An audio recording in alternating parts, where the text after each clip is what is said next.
Boa noite, amigos. Nós recebemos com muito prazer o doutor Luiz Felipe Lynch, oftalmologista, tem pinta de galã de novela, né? Como é que a medicina entrou na sua vida, doutor Luiz Felipe? Minha mãe é médica, tá? E oftalmologista, professora da Universidade Federal e da Universidade Estadual, e aí desde pequeno eu fui empurrado, foram me levando, mas aí foi natural, não tive muito problema não. Sempre gostei da área, me identifiquei bem, fiz medicina e depois me dediquei à oftalmologia. Aí o senhor passou 10 anos em Sorocaba, que é um dos mais importantes centros de oftalmologia do Brasil, né? Por que Sorocaba é tão famosa? Não, foram 4 anos, 10 anos não, foram 4. Mas Sorocaba, na verdade, ela fez um trabalho muito importante na parte de captação de órgãos e se tornou o maior centro captador de olhos do mundo em um determinado momento e depois o maior centro transplantador da América Latina. Então, assim, ela começou gente do Brasil inteiro começou a migrar para Sorocaba e ele se tornou um centro de referência em transplante e de ensino. E foi lá onde eu fiz meu treinamento, depois de fazer oftalmologia, medicina, oftalmologia, depois fiquei 4 anos lá só na parte de transplante de córnea. E agora eu soube que o ícone pagou uma fortuna pelo seu passe e agora o senhor está atendendo no ícone, né? Eu queria que o meu passe valesse alguma coisa. É. Na verdade, a gente está implantando todo o sistema. O ícone é um centro de referência com a tecnologia fenomenal, mas faltava a parte de transplante e eu tive o prazer de conversar com o Álvaro e ele me convidou para fazer essa parte de transplante lá e estamos tocando o barco, estamos indo para a parte de transplante, a parte de córnea e transplante de córnea, né? O segmento de córnea especificamente engloba várias doenças, mas o transplante de córnea é um setor bem específico dentro dessa área e a gente está colocando isso lá. E quem é que precisa fazer transplante de córnea? O transplante de córnea é uma cirurgia para quem tem problemas na córnea. A córnea funciona como uma lupa na frente do olho e se essa lupa estiver danificada ou por perda de transparência ou por muitas irregularidades, ela não funciona bem. Hoje a gente tem várias maneiras de tentar não fazer o transplante, lógico. O transplante é a última opção, mas quando você não tem mais opção, o transplante ele é indicado e de todos os transplantes, é o transplante que tem o melhor resultado, a melhor sobrevida. É uma cirurgia com um prognóstico visual de, grosso modo, bem favorável na grande maioria dos casos. E em todas essas que o senhor já fez, foram muitas, evidentemente, os resultados foram ótimos, né? Em muitos casos, sim. Transplante é um transplante, a gente sabe que tem risco de rejeição, tem algumas coisas. Infelizmente, alguns pacientes não evoluem tão favoravelmente como a gente gostaria, mas, de regra, a gente pode dizer que o transplante é uma cirurgia que tem uma taxa de sucesso bem satisfatória. Tem uma lista, tem? Tem. Existe a fila única no estado, tá? No estado, no né? Estado. A fila... E outros órgãos no Brasil todo, né? Ela pode ser, ela é estadual, mas se o estado for grande, ela pode ser regionalizada, né? Então, a gente tem a fila de transplante estadual, aqui em Pernambuco é só uma fila, e todo mundo, a fila é única, não tem como você passar na frente, salvo critérios específicos previstos em lei. Então, quem entra na fila, normalmente vai para o final da fila, e essa fila depende de como é que está a situação da doação no estado e da quantidade de pessoas na fila. A Covid foi muito ruim para essa fila, não foi? Foi, sem dúvida. Antes da pandemia, nós tínhamos considerado fila zero. Fila zero, você não esperava pela córnea. Você tinha indicação do transplante e em menos de 30 dias você recebia a córnea. Agora, passou, a gente está com vários meses, de 6 a 12 meses de espera, em virtude das modificações que houve nos critérios por causa do Covid. Mas, se Deus quiser, em breve isso volta. Estamos trabalhando para isso, junto à Central de Transplante, para que aos poucos a gente consiga reverter essa situação e volte a fila zero. Ô, doutor Luiz Felipe, qual foi o mais jovem transplantado que o senhor fez e o mais velho que fez transporte de córnea com o senhor? A gente transplanta, às vezes, crianças recém-nascidas. Recém-nascidas? Recém-nascidas. Existem opacidades bilaterais, são muito raras, graças a Deus. Já transplantei uma criança de 2 anos, mas faz tempo. É uma faixa etária que é muito pouco necessitada de transplante, graças a Deus, porque são situações mais difíceis. Mas temos... idosos são mais comuns. Eu acho que o paciente mais idoso, se eu não me engano, a gente estava vendo um tempo desse, foi 94 anos, alguma coisa assim. O paciente tinha mais de 90 anos, se eu não me engano, foi perto disso. E são pacientes que às vezes têm... Veja, um paciente quando não está conseguindo enxergar, que ele volta a enxergar, tipo, por menor que seja a melhora, às vezes ele já se sente... dá um ânimo, dá se sente melhor, se sente mais... dá um gás na pessoa, né? Porque você ficar sem enxergar, às vezes, é uma coisa extremamente frustrante, debilitante, principalmente para uma pessoa, às vezes, que está numa faixa etária mais avançada, que às vezes você está em casa sem televisão e nem a televisão você consegue direito. Então, às vezes, você faz o transplante e você consegue reabilitar uma pessoa dessas, é muito satisfatório. Doutor Luiz Felipe, é difícil até de imaginar a alegria de uma pessoa dessa que não está vendo e depois do transplante volta a ver, né? Isso. É impossível definir essa alegria, né? Olha, eu tenho uma cena que foi muito impactante para mim. Foi um paciente que ele andava acompanhado sempre da esposa. Ele não conseguia andar sozinho e tinha uma bengala. Ele andava com a bengala e a esposa do lado. Aí, quando eu tirei o tampão dele, que ele levantou assim, olhou, ele se levantou, saiu andando, jogou a bengala do lado, a mulher foi segurar ele, ele disse, não preciso mais não. E assim, você via o semblante, a alegria dele, isso é muito, muito satisfatório. Realmente, a gente tem uma satisfação grande de poder ajudar as pessoas a vivenciar esses momentos únicos. Eu vou falar de criança, que agora, em todo canto que a gente vai, os meninos, tudo pequenininho, com a cara no celular, com a cara no computador, já tem resultados ruins disso? Sem dúvida, em múltiplos aspectos. Tá? Se você for para... de modo geral, você tem alterações de comportamento, de sono, depressão, até taxa de suicídio aumentada em adolescente por privação de sono, porque fica muito no celular, autismo, um comportamento parecido com autismo decorrente do uso excessivo de telas, comportamento antissocial. Tem infinidade de coisas que a Sociedade Brasileira e Mundial de Pediatria vem batido muito, e a gente, como oftalmologista, tem assim, a obrigação de informar os malefícios do olho também. Tá? Existem os problemas específicos do globo ocular, especialmente hoje a gente tem uma epidemia de miopia. No Brasil não O que é miopia? Claro, miopia é quando você tem um grau que não lhe permite enxergar bem de longe, você só enxerga bem de perto. Tá? Esse grau, que é a miopia, ela limita muito nas suas atividades quando o grau vai aumentando. Pessoas com 4, 5 graus de miopia, ela tem uma dependência excessiva do óculos, o óculos fica grosso, esteticamente é comprometedor. Fundo de garrafa. Fundo de garrafa. Aí, às vezes, assim, a miopia ela pode ser bem... E sem falar que a miopia, se ela for muito forte, ela pode trazer problemas na retina, degeneração macular, descolamento de retina, tem uma série de alterações. E essa miopia está aumentando no mundo todo e hoje há uma correlação sabida, comprovada cientificamente, com o uso excessivo da visão de perto, especificamente telas, né? Principalmente celular. Então, chega muito no consultório crianças com miopia e elas estão se tornando cada vez mais frequentes e essa miopia tende a ser cada vez mais forte, o que a longo prazo traz problemas de várias maneiras para a criança. Tem recentemente, o senhor estava dizendo, o lançamento aí de um óculos que ajuda a evitar a miopia, Isso, no entendimento da fisiologia do globo ocular, o que faz a miopia aumentar é o olho crescer. E hoje tem alguns mecanismos que estimulam isso. Existem óculos especiais, recentemente lançaram óculos e lentes de contato também existem especiais, que são feitas para diminuir a velocidade da progressão de miopia. Então, vamos supor, uma criança está com 2 graus de miopia, aumentou para 3. Aí você passa a usar esse óculos, de repente ela para de aumentar ou aumenta para 3,25 em vez de para 4. O problema é que você não sabe, quando você vê uma criança de 6, 7 anos aumentando rápido, com os pais míopes, que passa o dia no celular, aumentou a miopia de 4 para 5, você não sabe se ela vai acabar em 5, 6, 7, se ela 10, 15. E uma miopia alta, ela pode ser extremamente prejudicial. Quem tem miopia alta sabe o sacrifício que é, a dificuldade que você tem no dia a dia. Você acorda de noite e tem gente que acorda, a primeira coisa que faz é colocar o óculos, que não consegue nem andar dentro de casa sem óculos. Porque senão não chega no lugar, né? Chega batendo, não é fácil. A miopia ela é limitante do ponto de vista de qualidade de vida. E é importante, doutor Felipe, a distância entre a cadeira que a pessoa está e o televisor? De grosso modo, sim. Quanto mais perto você está, quanto mais próximo do olho você está lendo, trabalhando, mais você tem limitações, você estimula o crescimento do globo ocular. Então, a ideia é que você mantenha uma distância. E o que a gente sempre diz para os pais, né? Veja, a criança não compra o celular, ela não paga a internet. Tá entendendo? Então, assim, são os pais que têm que educar. Mas se não der o celular, ele grita, ele faz um escândalo enorme. Mas deixa gritar 2 dias, depois para. É difícil. Eu sei que eu sou pai, eu sei que é difícil, eu tenho sobrinho, eu sei que é difícil. Mas, assim, a gente tem a obrigação de informar. Seus sobrinhos estão danados no computador. Tá. Mas, veja, o computador não é tão ruim feito celular. Aí é que está o detalhe. Celular é ruim, é o pior que tem. O tablet é menos ruim, o computador é menos ruim, a televisão é mais longe ainda. Então, quando você põe em termos de distância, quanto mais próximo, pior. E aí o que eu falo, veja, a criança está assistindo YouTube no celular, vai assistir na televisão.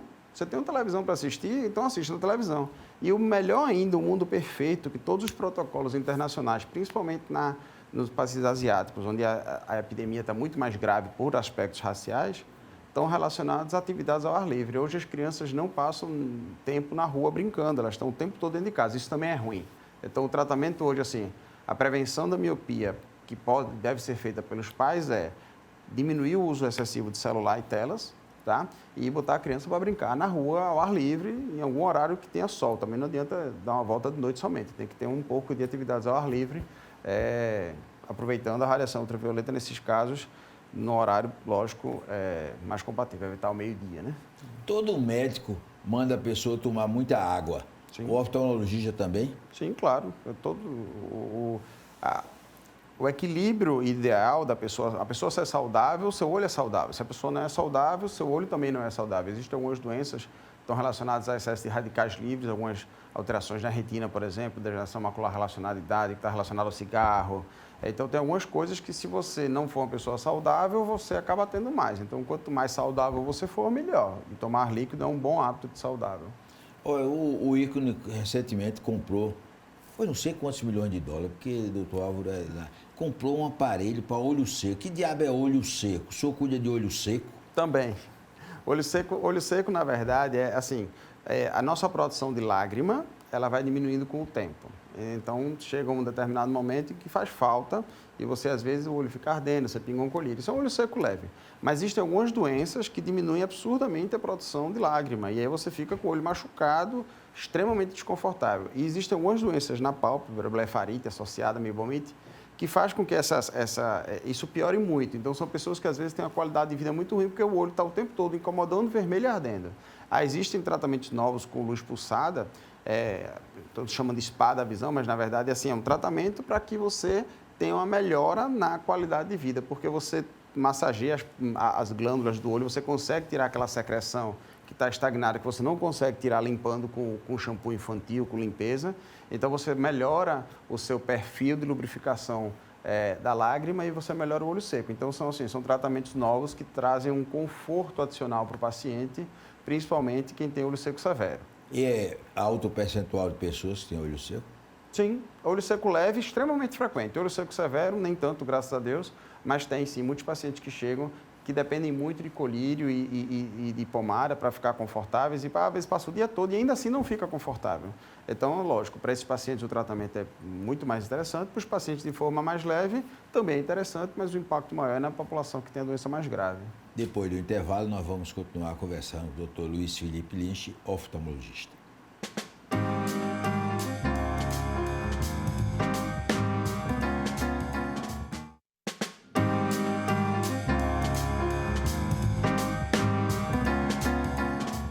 Doutor Luiz Felipe, o senhor tem uma relação conturbada com o doutor Google, porque hoje muita gente, em vez de procurar um médico, entra no Google. Isso. E às vezes a automedicação na oftalmologia também por exemplo, tem o colírio Moura Brasil, nem sei se isso não existe. Mas existe, né? O Moura Brasil.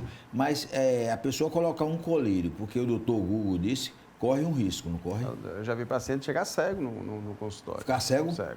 O paciente usou um determinado colírio que alguém falou que podia usar automedicação. O Google é só mais um dos agentes que favorece a automedicação por informação, às vezes, equivocada. O paciente foi na farmácia, usa isso daqui, chegou cego no consultório com uma perfuração ocular que depois evoluiu para a perda da visão. Então, assim, o Google, ele lhe assusta muito. Eu vejo isso, eu faço essa parte de transplante e faço, por exemplo, muito ceratocone. Ceratocone hoje é difícil transplantar, porque os tratamentos melhoraram e os pacientes dificilmente precisam de transplante, só as formas extremamente avançadas. Mas quando você tem o diagnóstico de ceratocone com a forma extremamente leve, vai para o Google, você só vai achar cegueira e transplante. Aí os pacientes chegam no consultório com angústia, depressão, gente extremamente nervosa, querendo saber, porque alguém diagnosticou, o oftalmologista geral disse, olha, procura um especialista em córnea, quando chega para mim, ele foi na internet já procurar. Assim, eu já vi gente, havia adolescente que perdeu o ano porque estava em depressão, demorou para chegar, e pior que quando você fala, diz, olha, você não vai precisar de transplante, você não vai ficar cego, você vai ter que tratar, mas não é nada, teu caso é leve, por exemplo. Ele não acredita, ele não acredita no Google. Ele disse, não, esse doutor não deve ser não, porque o Google disse que eu eu posso precisar de transplante, esse doutor ele pode estar aliviando, talvez não seja assim, e aí você cria uma angústia muito grande. Então, assim, a gente pede sempre, acho que a informação pública, gratuita, de qualidade, é importante. Só que, às vezes, você não tem a informação correta. E aí você tem que aprender a filtrar. E, às vezes, a pessoa que pode te dar a informação correta é o médico. Então, acho que, assim, você tem que ter cuidado, tem que ter o discernimento de saber que você está vendo coisas que, às vezes, são muito gerais ali, saber os locais certos para procurar. Doutor Luiz Felipe, o SUS, a medicina popular, está tendo destaque à oftalmologia? Você consegue? Algumas coisas sim, outras ainda faltam. Acho que assim, há uma melhora progressiva, tá? Por exemplo, antigamente você tinha muita gente cega por catarata, hoje esse número é bem menor. O acesso a algumas coisas, como cirurgia de catarata, até transplante de córnea, você consegue, mas, por exemplo... Tem um Altino Ventura aqui, que é um exemplo. Sim. Aí você consegue fazer certas coisas mais avançadas. Só que o acesso para a população ainda é limitado. As pessoas ainda têm dificuldade de conseguir a ficha, demora ainda quando você está na periferia, para o posto mandar para o oftalmologista. Mas, assim, já foi muito pior e a gente tem muito para melhorar ainda. Eu acho que, de grosso modo, o caminho que está sendo percorrido é um caminho que vem melhorando cada vez mais. Doutor Luiz, uma pessoa que vai para a praia e entra um ciscozinho no olho, o que é que ele deve fazer? Se possível, comprar água mineral e tentar jogar um pouquinho d'água para ver se ele sai, tá? É o melhor que a pessoa pode fazer ali. Não dá para ficar botando água do sol, água do mar, tem que ter cuidado, botar coçar o olho, às vezes você pode arranhar coçando, tá? Então, o melhor que você pode fazer é comprar água mineral e tentar lavar o olho. E a catarata? Quanto por cento das pessoas na vida vão ter catarata? 100%. 100%? Se viver o suficiente, 100%. Não tem jeito. Não tem jeito. Catarata, eu digo para o paciente, veja, não é necessariamente uma doença, é um processo de envelhecimento, é feito cabelo branco. Não tem... Você pode... Você pode, vamos supor, você pode morrer aos 90 anos e não precisar da cirurgia. Não, você não precisou, mas se você vivesse até os 100, você iria precisar. Então, assim, 100% da população vai ter algum dia catarata se viver o suficiente. Isso é fato. Isso aí é do envelhecimento. É feito dificuldade de perto para quem é a presbiopia, é feito problema de próstata para homem. 100% dos homens vai ter que operar a próstata algum dia se viver o suficiente. Então, são coisas do envelhecimento que a gente não consegue evitar. E a cirurgia de catarata que o senhor faz, aí pode proporcionar que a pessoa coloque o óculos de lado, né? Sim, existem várias opções de lentes hoje, e isso mudou muito nos últimos anos. Hoje, a independência dos óculos, ela é uma opção para os pacientes, de acordo com o tipo de lente que eles vão colocar. São próteses que a gente coloca, essas próteses ficam a vida toda, e quando você faz a cirurgia de catarata, você tira a catarata e coloca a prótese. Essa prótese pode lhe dar uma boa visão com óculos, se for uma prótese mais simples, às vezes uma boa visão de longe usando óculos de perto, e o ideal, lógico, se você puder, é colocar uma lente que lhe dê visão de longe, intermediária e perto, ou seja, que você fique independente dos óculos por vários anos ou até mesmo o resto da vida, dependendo de cada caso. Tem um caso aí que é sempre citado, é o caso de Gilberto Freire. Gilberto Freire não usava óculos, ele me disse que com o olho ele vê para longe, com o olho ele vê para perto. Tem esse caso? Sim, isso acontece, às vezes a gente até faz esse tipo de propósito para alguns pacientes. Não é o mais completo, mas funciona muito bem. O ideal é que os dois olhos estejam vendo de longe e os dois de perto, porque aí você ganha a visão de profundidade. Mas alguns pacientes, eles ficam muito bem enxergando com um olho de longe, outro de perto, e se livram do óculos durante muitos anos, às vezes, como falei, até a vida toda. A gente faz isso, às vezes, com cirurgia refrativa a laser, às vezes faz isso com cirurgia de catarata. Então, são opções que a gente tem. Cada caso é um caso. Tem pacientes que tem uma opção melhor, outra opção, tem que avaliar individualmente. Mas é uma das opções que a gente usa, sim, para o paciente não usar óculos. Agora, o senhor está montando no ícone para que as pessoas façam um transplante de córnea lá, né? Isso, perfeito. Como é a cirurgia? Demora quanto tempo? Em média, 40 minutos. Uma hora no máximo. É uma cirurgia que é assim, é uma cirurgia, dentre as cirurgias oftalmológicas, é uma cirurgia considerada de grande porte, mas é uma cirurgia que, de grosso modo, é uma cirurgia tranquila. Você faz a cirurgia, vai para casa no mesmo dia, anestesia local. Ao redor do olho e sedação. Então, é uma cirurgia que demora meia hora, 40 minutos, dependendo do tipo de cirurgia, pode demorar um pouco mais. Mas aí a recuperação é que é um pouco lenta, dependendo do tipo de cirurgia também. Mas, assim, faz parte do processo, é um transplante, tem uma série de situações que a gente tem que levar com cuidado, mas, de modo geral, é uma cirurgia que pode ser bem satisfatória se for bem indicada. Olha, antigamente essa cirurgia nos olhos era feita num olho e depois de uma semana, 15 dias no outro. Doutor Álvaro Dantas me disse que agora faz no mesmo dia, porque depois que faz no olho, muda tudo, é como se tivesse outro local, tira tudo. Então não tem problema de fazer nos dois olhos no mesmo dia, não. Veja, isso depende do cirurgião, tá? Existem escolas que preconizam a vantagem do uso de se fazer as cirurgias os dois olhos no mesmo dia. Qual seria a vantagem que as novas escolas que estão trabalhando com isso? É a questão de otimização de custos e tempo. Então, o paciente já está lá, todos os exames, aproveita, ele tem tempo. Hoje o paciente não quer ir no consultório hoje, amanhã, depois hoje, amanhã de novo, depois eles querem fazer tudo no mesmo dia, da maneira mais rápida possível. O tempo se tornou uma coisa muito preciosa para as pessoas. Então, você consegue fazer... é uma dor só, é uma recuperação só, é um cuidado pós-operatório. Então, você tem alguns benefícios, sim, da cirurgia dos dois olhos no mesmo dia.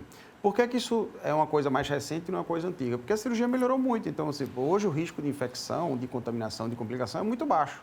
Antigamente, se você pegar um profissional, por exemplo, minha mãe é oftalmologista, ela aprendeu técnicas cirúrgicas na época dela, no começo da oftalmologia dela, que você ficava uma semana internado.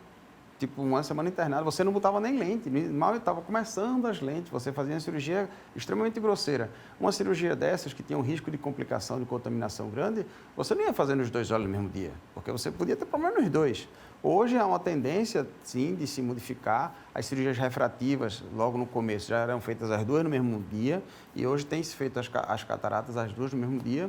Isso é um cuidado, é uma tendência mais recente, que visa atender a necessidade das pessoas. As pessoas têm essa como é que eu posso dizer, essa ânsia, esse imediatismo de querer resolver tudo logo.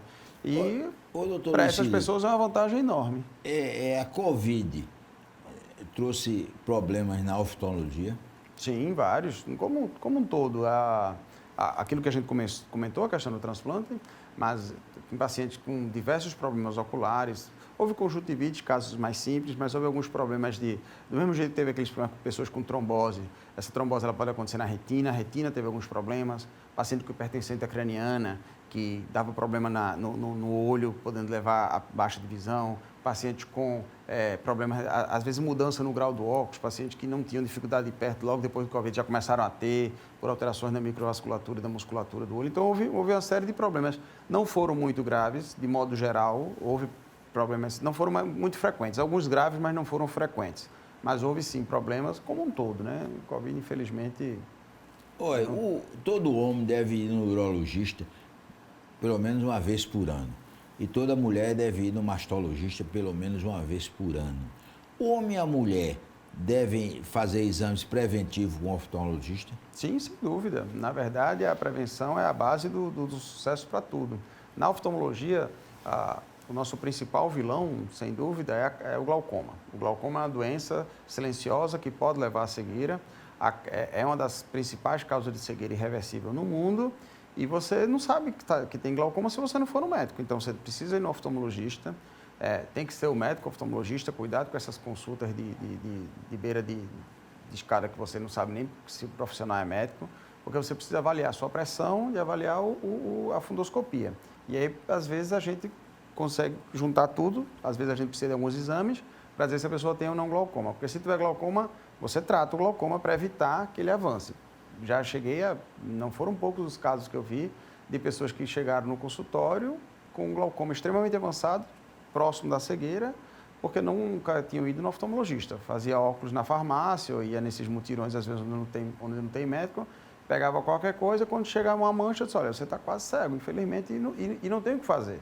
Então, todo profissional tem essa orientação de observar a pressão e a fundoscopia, e todo paciente deve fazer uma avaliação anual, pelo menos. Doutor Lucido, que diabo é UV? Óculos com lente com UV. O que é UV? Ultravioleta, né? Hoje, graças a Deus, a legislação nos obriga a ter uma proteção adicional nos óculos de sol. O problema é o óculos do camelô, né? Você não sabe a origem. Mas, de regra, todos os óculos de sol têm proteção. China, sabe a origem, é tudo da China. Ou do Paraguai, né? Não, Paraguai é a China mesmo. É China, é tudo da China, A fábrica do mundo é a China hoje. China não bota UV, não. Não, veja, existem, vamos lá, o óculos ele tem uma certa proteção pelo próprio material, dependendo, pode ser maior ou menor, mas tem materiais que têm uma proteção melhor. Então, hoje você tem óculos feitos na China com proteção UV, óculos de marca, de bons, são feitos lá. Lá eles fazem o melhor e o pior do mundo. Só que tem óculos que não têm proteção nenhuma. Aí esses óculos não têm proteção. Aí você compra um óculos, às vezes, na praia, achando que está se protegendo e, de repente, ele não tem proteção. Então, não é o melhor caminho. O melhor caminho é você comprar um óculos de sol numa ótica. E essa proteção UV, ela pode ser quantificada. Você escuta na televisão, 100% de proteção. Se tem alguém que dá 100%, é porque tem alguém que não dá 100%, 95%. Mas, olha, qualquer óculos de sol, se tiver proteção UV, já é um bom caminho. Se tiver uma proteção UV adicional, melhor ainda. E para terminar, doutor Luiz Felipe Lynch, é importante todas as campanhas para aumentar a doação de órgãos, principalmente esses órgãos que o senhor usa muito, que é a córnea. Veja, sem dúvida, o principal motivo da falta de doação, muitas vezes, é a falta de orientação. Tá? No caso específico de córnea, a doação pode ser feita pós-morte, ou seja, depois do óbito. Até 6 horas, dependendo do acondicionamento, ou até 24 horas, dependendo do acondicionamento da pessoa falecida. Então, o que acontece? Se você sabe, eu sei que você está num momento difícil, é uma coisa que todo mundo vai passar, um óbito na família, quem decide é a família. Então, se você sabe se seu parente tinha intenção de doar, não vai ter muito trauma para o paciente, porque ele já... E para a estética também não. É feita a retirada do globo. Não fica os buracos, não, porque tem gente que pensa que fica o buraco. É reconstruído, pode ser feito até 24 horas depois do óbito. O banco de olhos geralmente entra em contato, ou você pode avisar o banco de olhos. E assim, é um ato de doação que você com certeza está ajudando alguém. Então, o problema é que as pessoas muitas vezes não sabem, e às vezes mesmo que sabem, é um momento difícil para as pessoas. Você naquele momento está se preocupando com... Tem tanta coisa para se preocupar nesses momentos que você às vezes não pensa ou não lembra da possibilidade de doação. Mas assim, é uma coisa importante, a gente sabe que depende da família e é na família que a gente sempre tem que estar reforçando que se houver o interesse da pessoa, se a família quiser, a doação pode ser feita e com certeza vai ajudar alguém. Nós queremos agradecer, doutor Luiz Felipe Lynch, e vocês já viram que foi uma excelente conquista para a excelente equipe do Igor. Um forte abraço e até amanhã, se Deus quiser.